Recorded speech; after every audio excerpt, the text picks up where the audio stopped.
할렐루야. 오늘도 수요일 아침에 하나님 말씀을 통하여 하나님과 동행하시는 귀한 아침 되기를 축원드립니다. 기도하겠습니다. 걸어가신 하나님 아버지 감사합니다. 오늘도 하나님 말씀을 통하여 귀한 성도님들 하루를 시작할 터인데 하나님의 은혜로 덮어주시며 늘 동행하여 주시어서 힘과 능력으로 함께하여 주시옵소서. 예수님의 이름으로 기도드렸습니다. 아멘. 오늘 말씀은 갈라디아서 5장 1절 그리고 13절부터 15절까지 말씀입니다. 제가 읽어드릴게요. 그리스도께서 우리를 자유롭게 하려고 자유를 주셨으니 그러므로 굳건하게 서서 다시는 종의 멍에를 매지 말라. 형제들아, 너희가 자유를 위하여 부르심을 입었으나 그러나 그 자유로 육체의 기회를 삼지 말고 오직 사랑으로 서로 종 노릇하라. 온 율법은 내 이웃 사랑하기를 내 자신같이 하라 하신 말씀 중에서 이루어졌나니 만일 서로 물고 먹으면 피차 멸망할까 조심하라. 1967년도에 전 세계가 냉전 시대였는데요. 그때 한 반향을 일으킬 만한 큰 사건이 벌어졌어요. 독재자였던 구소련의 독재자였던 스탈린의 딸이었던 스베틀라나가 미국으로 망명을 한 겁니다. 사람들이 놀랬죠. 그 독재자의 딸이 미국으로 망명을 하니까. 그 인터뷰를 하는 가운데 도대체 왜 미국으로 망명을 했습니까? 라고 질문을 했겠죠. 여러 가지 이유가 있었겠어요. 그런데 그 중에 하나를 이 스베틀라나가 뭐라고 말하냐면 저는 자유 때문에 망명을 했습니다 라고 했어요. 자유가 없었던 거죠. 여러분, 자유는요 우리가 알다시피 굉장히 중요한 것입니다. 자유 때문에 지금도 사람들이 죽어나가고 있어요. 우리나라도 일제치하에 있을 때 그 자유를 위하여 얼마나 많은 사람들이 목숨을 바쳤습니까? 그 자유가 중요한 거예요. 우리는 지금은 모르지만, 자유롭기 때문에 모르지만 자유가 없는 사람들에게는 그 자유가 마치 공기와 같다, 사람들이 마시는 공기와 같다 할 정도로 굉장히 중요합니다. 패트릭 켈리가 이런 말을 했어요. 유명한 말씀이에요. 자유가 아니면 나에게 죽음을 달라. 다 들어본 말씀이죠. 그 정도로 삶과 죽음과 연결될 만한 대단히 중요한 단어가 자유다. 자유는 이처럼 굉장히 중요한 가치죠. 제가 그래서 자유라고 하는 것을 사전적 의미가 무엇인지를 국어사전을 한번 봤어요. 자유가 어떻게 표기되어 있는가 제가 읽어드릴게요. 자유란 외부적인 구속이나 무엇에 얽매이지 아니하고 자기 마음대로 할 수 있는 상태, 이게 자유라는 거예요. 쉽게 말하면 내 마음대로 하는 거예요. 어떤 구속도 없고 제한도 없이 내가 하고 싶은 대로 하는 게 자유다. 이게 이제 사전적 의미예요. 그런데 실질적으로요, 아무 구속 없이 제한 없이 자유를 누릴 수 있느냐? 이런 질문을 여러분들에게 던진다면 여러분들은 어떻게 대답하겠어요? 사실 인간은 제한적 없는 자유를 누릴 수가 없어요. 다 제한이 있고 구속이 있어요. 우리는 그 안에서 자유를 누리는 거예요. 자, 제한이 있는 자유를 뭐라고 말하냐? 현대사회에서는 법률적 자유라고 그래요. 그 법률적 자유는 어떻게 말하고 있느냐? 사전적 의미를 또 한번 읽어드릴게요. 이렇게 표현되어 있어요. 법률의 범위 안에서 남에게 구속되지 아니하고 자기 마음대로 하는 행위, 이게 법률적 자유예요. 즉 법이라고 하는 테두리 안에서 누리는 자유를 법률적 자유라고 그래요. 아까 서두에 말씀드렸던 자유는 그냥 내 마음대로 하는 거예요. 그건 자유가 아니에요. 왜냐? 내 마음대로 사람을 죽이고 싶은데 죽여, 때리고 싶을 때 때려, 내가 죄 짓고 싶을 때 죄져. 그러면 그건 자유가 아니고 나라가 망하는 징조죠. 그러니까 법이라고 하는 테두리 안에서 자유를 누리는 거예요. 그러니까 인간에게는 다 제한적 자유가 있는 거예요. 피조물, 즉 하나님이 아닌 존재들에게는 전부 다 자유가 있지만 제한적 자유예요. 유일하게 하나님만이 무제한적 자유를 누릴 수 있는 자격이 되는 거예요. 하나님은 죄가 없는 분이기 때문에. 그래서 이 땅에 있는 자유라고 하는 정의는 법률적 자유, 제한적 자유를 말하는 것이다. 우리가 자유 그러면 무제한적 자유를 생각할 때가 많은데 그거는 잘못된 거예요. 자, 인간은 피조물이에요. 하나님은 창조주예요. 하나님과 인간 사이에는 자유가 존재하지만 그 자유는 엄연히 다른 자유예요. 하나님은 우리에게 자유를 주셨어요. 그 자유는 피조물이 가질 수 있는 자유를 주신 거예요. 그것은 창조주인 하나님이 만들어주신 그 법 안에서 자유를 누려라 했던 거예요. 예를 들어 볼까요? 하나님이 창조한 피조물들이 굉장히 많죠. 예를 들면 물고기예요. 물고기는 자유가 있어요. 어떤 자유일까요? 물 속에서 누리는 자유예요. 물고기가 어느 날 숨을 쉬려고 물 위로 쏙 올라왔는데 저기 섬도 있고 저기 도시도 있어. 저기서 살아보고 싶은 거야. 그래서 물 밖으로 나와서 도시로 걸어갔다? 죽습니다, 여러분. 나오자마자 죽어요. 물고기는 물 속에서 자유를 누릴 수 있는 거예요. 이거는 하나님이 주신 피조물에게 주신 제한적 자유예요. 나무가 있어요. 나무가 자유가 있는데 어떤 자유냐면 그 나무가 성장하는 그 땅 밑에는 뿌리를 마음껏 내릴 수가 있어. 그러나 이동할 수는 없어. 그냥 거기서 뿌리만 마음껏 내리면서 성장해 나갈 수 있는 자유가 있는 거예요. 나무가 여기서 한번 저기로 한번 옮기고 싶다고 해서 옮겨지는 순간 뿌리가 바깥으로 나오는 순간 죽습니다. 하나님이 주신 제한적 자유인 거예요. 인간도 마찬가지예요. 우리에겐 자유가 있다고 말하지만 사실 우리 속을 들여다보면 여러분, 우린 자유롭지 못한 존재예요. 왜냐? 인간은 산소라고 하는, 공기라고 하는 이 테두리 안에서의 자유가 있는 거예요. 여러분들이 공기가 없는 물 속에 들어가면 10분을 넘기기가 어려워요. 인간이 10분 넘길 수가 없잖아요. 10분 안에 다 죽습니다, 우리는. 물 밖에서의 자유가 있는 거예요. 공기 안에서의 자유가 있는 거예요. 우리가 갑자기 우주를 가고 싶다고 해서 뭐 하나도 준비 안 하고 그냥 대기권 바깥으로 나간다? 공기가 없잖아요? 죽습니다, 여러분. 인간은 공기 안에서의 자유가 있는 거예요. 참 연약한 존재예요.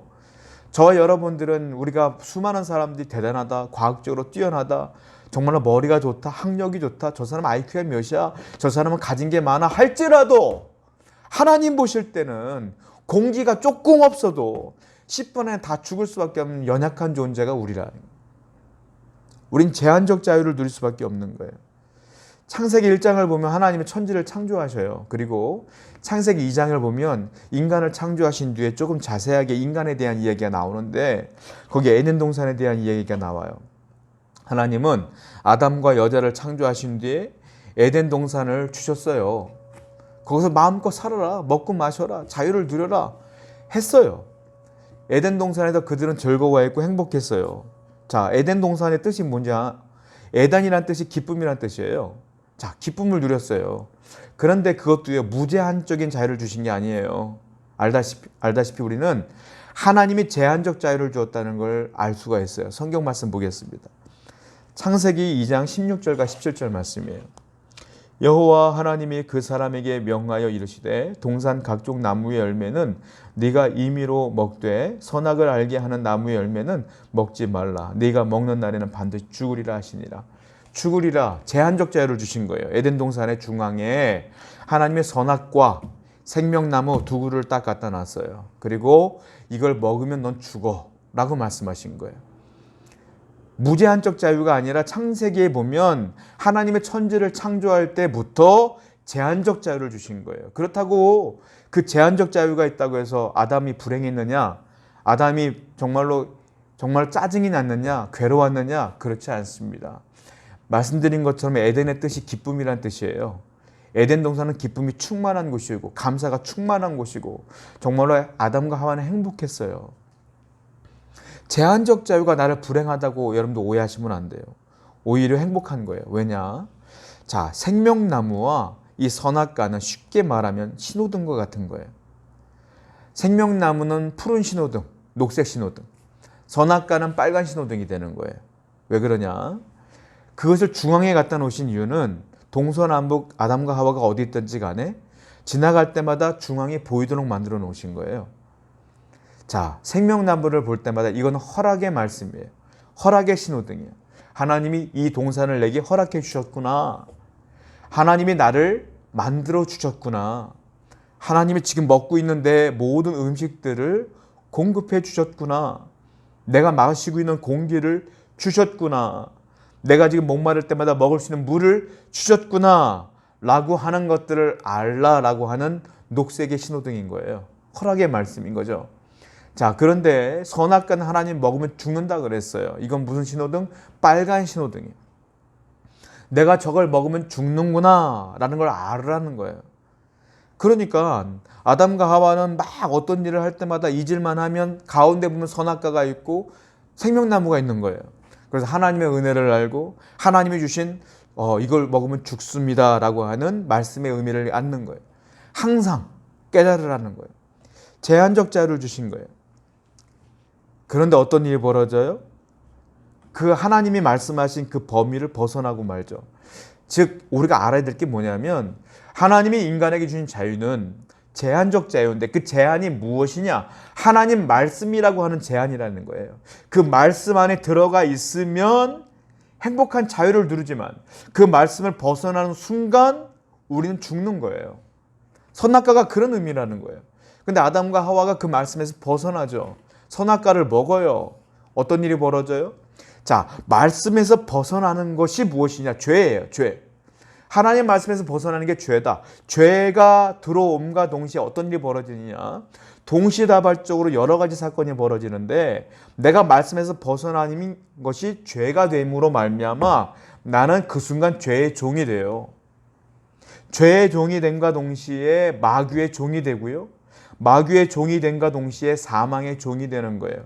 그래서 죄가 들어옴으로 내가 죄를 지음으로 말미암아 어떤 일이 벌어지느냐? 나는 죽는 거예요, 결국은. 죄가 들어옴으로 난 죽는 거예요. 말씀에서 벗어남으로 난 죽는 거예요. 자, 성경을 볼게요. 창세기 3장 4절부터 5절입니다. 뱀이 여자에게 이르되 너희가 결코 죽지 아니하리라.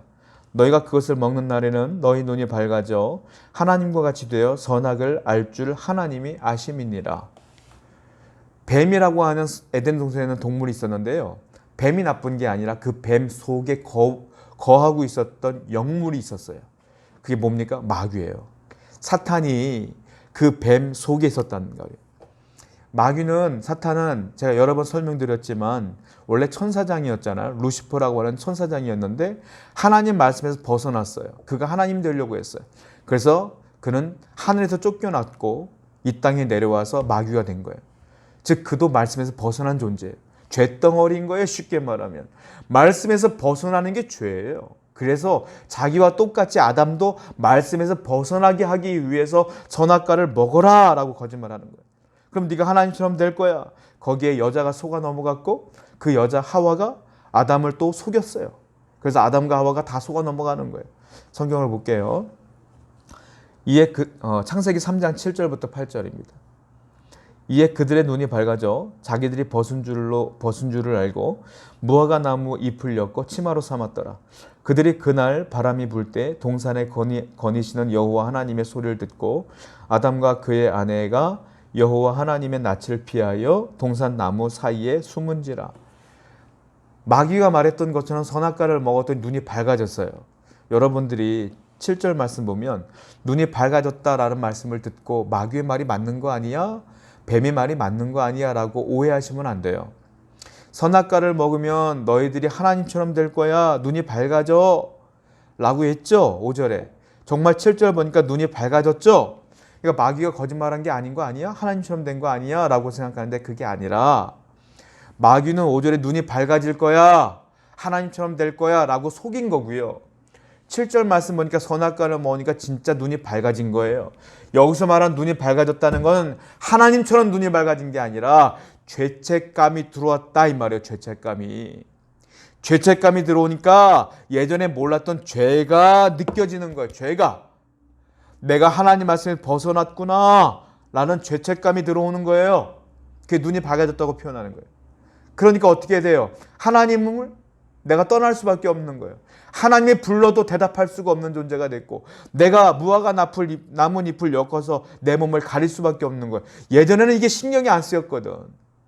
죄가 없었기 때문에. 그런데 말씀에서 벗어남과 동시에 죄책이 들어오니까 다 죄로 느껴지는 거예요.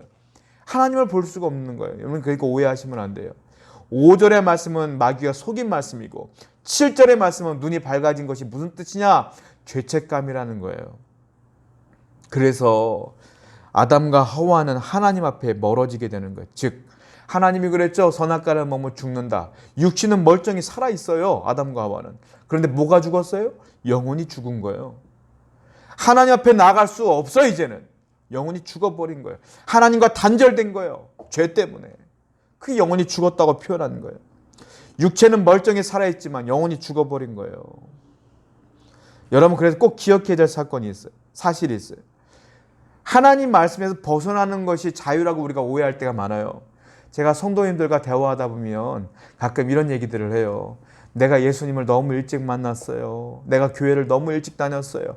하나님 말씀을 알고 보니까, 예수님을 만나다 보니까 이게 죄인 걸 알겠어요. 죄인 걸 아니까 옛날에 내가 아무 생각 없이 지었던 죄들을 내가 지을 수가 없어요. 그게 답답해요. 속상해요. 아우, 나도 좀 놀고 싶고 그들처럼 행동하고 싶고 그들처럼 부어라 먹어라 마셔라 하고 싶은데 내가 하나님 믿고 난 뒤에 이걸 할 수가 없는 거예요. 그래서 죄가 답답해요. 이렇게 말할 때가 많아요.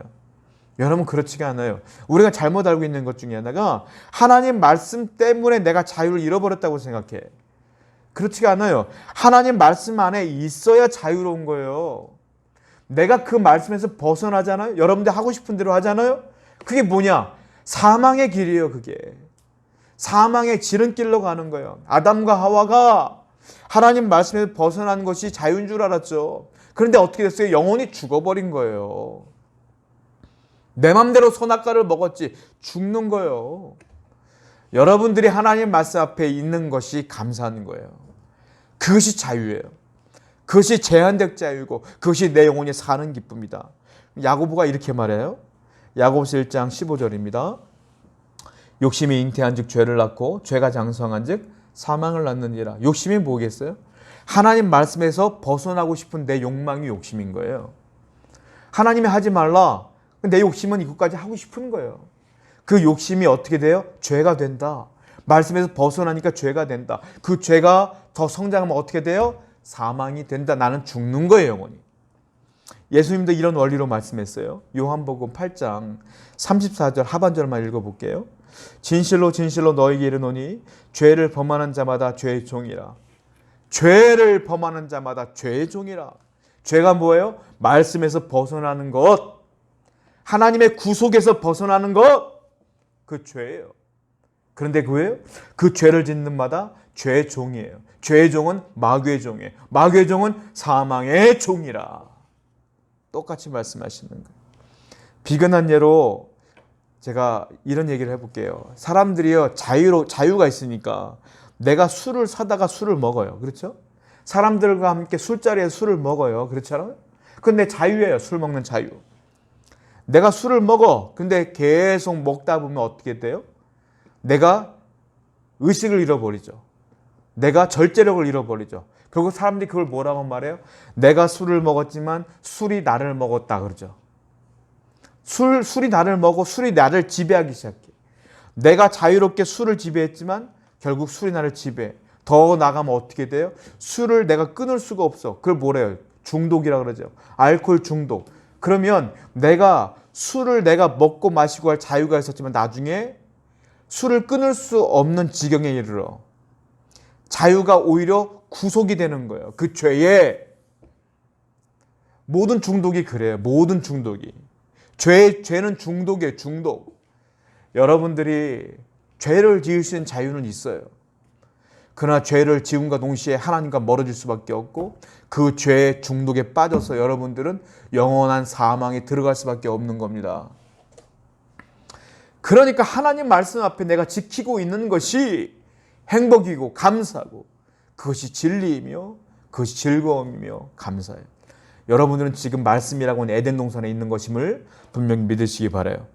그렇다면 이 영적인 자유를 우리가 누렸잖아요. 예수 그리스도를 믿음으로 말미암아. 어떻게 누릴까요? 이 자유를 선용하는 방법을 알아야 될 거 아니에요.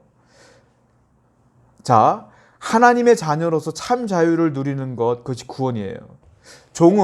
우리는 원래 죄의 종이었어요. 종은 스스로 자유를 얻을 수가 없어요. 누군가가 나에게 자유를 줘야지 자유가 되는 게 종인 거예요. 이걸 뭐라고 말합니까? 구속이라고 그래요. 속량이라고 그래요. 예수님이 이 땅에 오셔서 나를 구속해 주셨어요. 이게 어떤 단어냐면 고대 노예 시장에서 한 노예가 있지 않습니까? 그러면 좋은 주인이 그 값을 줘요. 그리고 그 노예를 사. 이걸 뭐라고 말했냐면 그 당시 언어로 구속, 속량 그랬어요. 그래서 구속과 속량의 원뜻은 뭐냐면 값을 치르다 이런 뜻이에요. 예수님이 우리를 구속했다 이 말은 내 자유를 억압했다가 아니라 나를 선한 값을 치르고 사셨다 이 말이에요. 저와 여러분들은 죄의 종이었고 사망의 종이었는데 그분이 예수님이 나를 당신의 목숨값을 치르고 사신 거예요. 자, 로마서 3장 24절 말씀이에요. 그리스도 예수 안에 있는 속량으로 말미암아 하나님의 은혜로 값없이 의롭다 하심을 얻은 자가 되었느니라. 저는 또한 여러분들은 은혜를 받았어요. 하나님이 이 땅에 오심으로 말미암아 십자가에 달려 돌아가심으로 속량해 주신 거예요. 값을 치르신 거예요. 우리는 한 게 아무것도 없어. 이걸 뭐라고 말합니까? 은혜. 우리는 은혜를 받은 자예요. 은혜를 받은 자. 자, 로마서 8장 1절과 2절 한번 보세요. 바울은 그래서 이 자유를 선포합니다. 그러므로 이제 그리스도 예수 안에 있는 자에게는 결코 정죄함이 없나니 이는 그리스도 예수 안에 있는 생명의 성령의 법이 죄와 사망의 법에서 너를 해방하였습니다. 그러니까 우리는 자유로운 자가 되었다. 우린 제한적 자유, 즉 말씀 안에서 다시 자유로운 자가 되었다라고 하는 마그나 카르타를 하는 거예요. 이게 뭡니까? 자유 헌장을 외친 거죠. 마그나 카르타가 대헌장 아닙니까? 외친 거예요. 이제 난 자유로워. 너희도 자유로워. 예수님 때문에 자유로워. 오늘 본문은 그 사실을 증거하는 거예요. 갈라디아서 5장 1절 말씀이에요. 그리스도께서 우리를 자유롭게 하려고 자유를 주셨으니 그러므로 굳건하게 서서 다시는 종의 멍에를 매지 말라. 다시는 종의 멍에를 매지 말아라. 다시는 이 말씀에서 벗어나지 말아라. 이렇게 말씀하신 거 아니겠습니까? 여러분, 우리가 기억해야 될 게 있어요. 육신이 자유로우면 행복할 줄 아는데 그렇지가 않아요. 육신이 행복하더라도 내 영혼이 말씀에 구속되어 있지 않으면 불행한 거예요. 그러나 내 욕심이 불행할지라도 어려울지라도 고난받을지라도 내 영혼이 말씀 앞에 구속되어 있으면 자유로운 거예요. 사도 바울은 감옥에 갇혀 있어요. 그래도 찬송하며 기뻐해요. 왜? 영혼은 주의 말씀과 연결되어 있기 때문에. 그게 뭐예요? 그게 자유다. 바울이 그렇게 말하는 거예요. 여러분들은 이 자유를 누리셔야 돼요. 여러분 혹시 직장 생활하는데 어려움이 있습니까? 운영하는 사업장에 어려움이 있어요? 자녀들 가운데 힘든 일들이 벌어졌습니까? 그래도 여러분들은 하나님 말씀 앞에 있어야 돼요. 그래야 내 마음 가운데 기쁨이 있고 행복이 있고 감사가 있는 거예요. 그게 그리스도인들의 자유다. 그러면 이 자유를 어떻게 누려야 되는 것이냐? 좋은 방법이 있을 거 아니에요. 하나님은 이 자유를, 너에게 주신 이 자유를 네 육신을 만족시키는데 마음대로 방종하며 살아라고 자유를 주신 게 아니라 두 가지 의미를 주신 거예요. 첫 번째로는 너 하나님을 이 자유를 가지고 섬겨라. 그리고 너와 함께 있는 이웃들을 이 자유로 섬겨라. 두 가지 말씀을 주신 거예요. 저와 여러분들은 평생 그래서 이 자유를 갖고 하나님을 섬겨야 되는 거예요. 그래서 우리는 주일날마다 예배 와야 되고 말씀을 읽어야 되고 들어야 되며 묵상해야 되며 말씀대로 살아야 되는 거예요. 이렇게 하나님을 섬기는 거예요. 그리고 이 말씀대로 이웃을 섬기며 이웃을 높이며 그들 앞에 겸손해야 되는 것이에요. 그래야 그리스도인의 삶이 이루어지는 것이에요. 갈라디아서 5장 13절 말씀 보겠습니다. 형제들아 너희가 자유를 위하여 부르심을 입었으나 그러나 그 자유로 육체의 기회를 삼지 말고 오직 사랑으로 서로 종노릇하라. 자, 이 자유를 갖고 육체의 기회로 삼지 말라. 육체의 기회로 삼는다는 게 뭐냐면 육신이 방종할 기회로 삼지 말라 이 말이에요. 육신이 마음대로 살아갈 기회로 삼지 말라. 이건 죄다. 죄의 종이 되는 것이다. 그러면 내가 준 자유로 너희들이 어떻게 살아야 될 것이냐? 오직 사랑으로 서로 종노릇하며 살아라. 이게 자유를 누리는 방법이다 라고 말하는 거예요. 자, 누가복음 5장 11절부터 32절을 보면 탕자 이야기가 나와요. 탕자에게 자유가 주어졌어요. 아버지의 재산을 갖고 있을 자유, 그리고 아버지의 집을 떠날 자유. 그래서 탕자가 어떻게 아버지한테 유산을 먼저 달라 하고 그 유산을 거의 강탈하죠. 그리고 아버지 집을 답답해 보였던 이 아버지 집을 정말 이 좁은 집을 정말 아버지의 그늘 안에 있는 이 집을 탈출하죠. 그리고 나가서 어떻게 해요? 화랑방탕하게 돈을 쓰며 살죠. 나중에 어떻게 됩니까? 돈이 다 없어진 뒤에 그가 배고픔에 못 이겨 돼지 쥐염 열매를 먹고 살다가 아버지 집에 돌아가고 싶은 욕망으로 아버지께 하나님께 간구하죠. 우리 아버지 집은 그래도 먹을 것이 있었는데 내가 종이 되고자 하는 각오로 돌아가자 하고 돌아올 때 아버지가 어떻게 돼요? 정말 그에게 가락지를 끼워주고 입 맞춰주고 목욕시켜주고 옷을 갈아입혀주고 다시 아들로 만들어주지 않습니까? 자, 집을 나가는 자유가 있었어요. 답답하니까. 근데 결국은 어떻게 돼요? 집으로 돌아오는 게 자유인 걸 깨닫게 되잖아요. 탕자가. 저는 아쉬운 것 중에 하나가 이 탕자가 회개하고 돌아간 뒤에 사건은 성경에 기록되어 있지 않아. 뒤에 얘기가 궁금한데. 근데 묵상하다가 깨달았어요. 이건 안 봐도 비디오다. 탕자가 그렇게 떠났는데 돌아와서 행복했는데 또 나가겠느냐.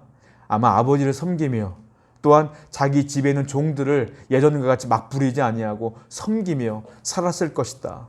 라는 결론이 제 마음속에는 들어왔어요. 여러분, 집을 떠나는 게 자유인 줄 알아, 사람들이.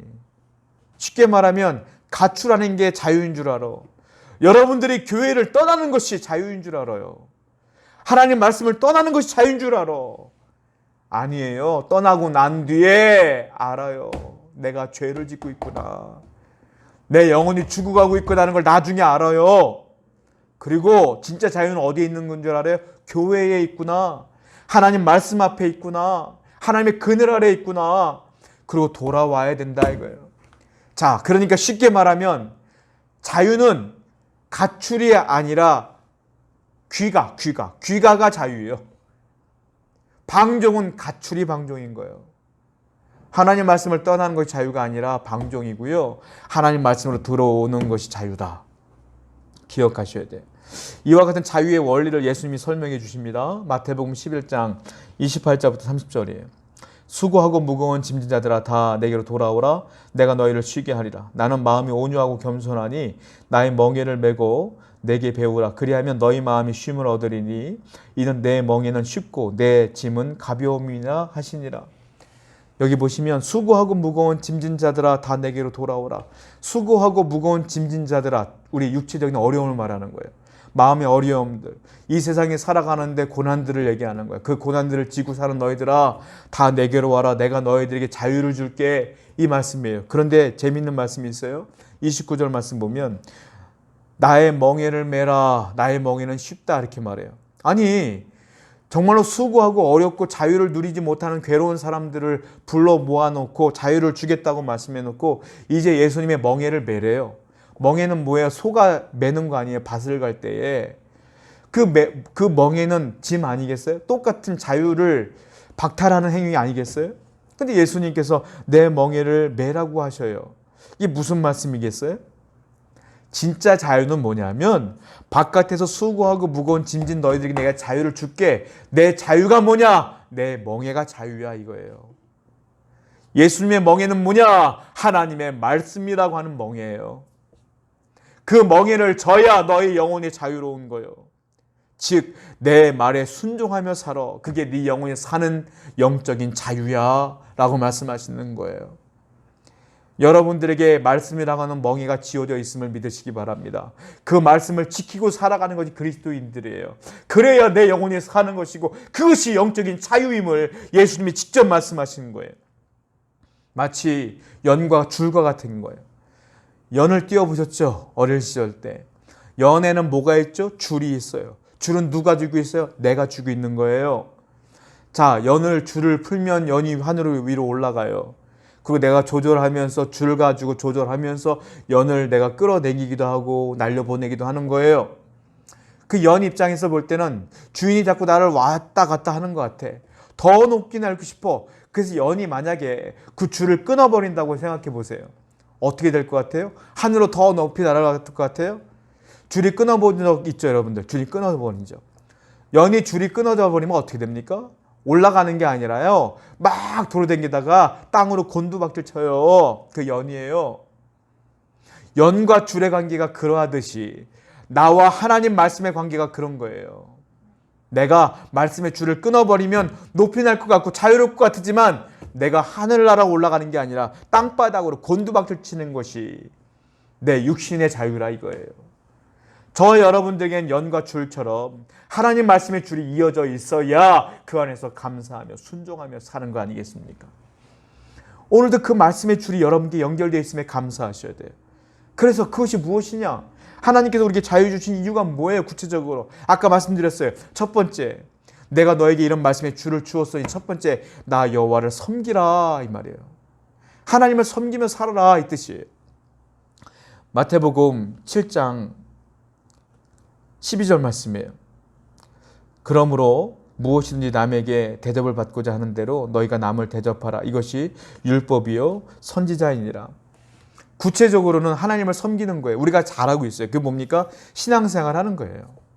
말씀생활 하는 거예요. 예배생활 하는 거예요. 그리고 두 번째로는 사람을 섬기라 그랬어요. 사람을 섬기라.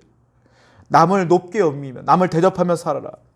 이게 산상수훈 가운데 핵심이 되는 황금률이라는 거예요. 꼭 지키며 살아야 된다는 거예요.